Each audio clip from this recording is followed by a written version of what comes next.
We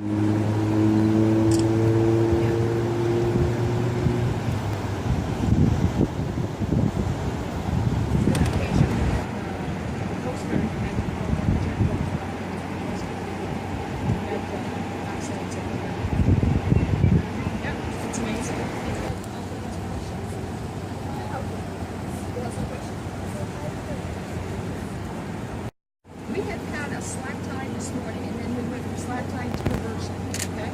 Slack tide looks like this. And for 20 minutes it sits really quiet in there, no currents, nothing.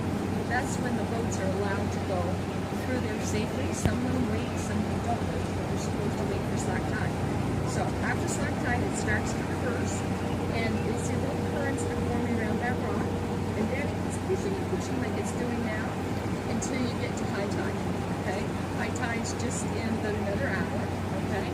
High tide will still look like this, but it'll start to slow down ever so slightly after the high tide point, okay?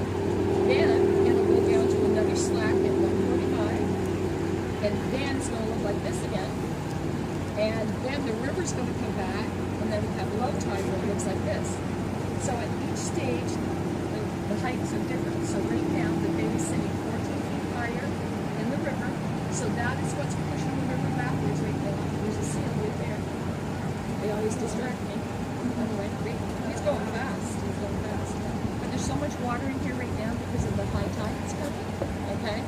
That all that water is pouring through here, sitting 14 feet higher than the river and pushing the river backwards.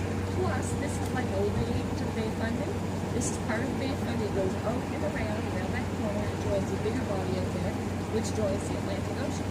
So, as the tides rise out in the Atlantic Ocean, out in the Bay Thunder, we keep pushing through here, okay? And that's another reason why it's going backwards.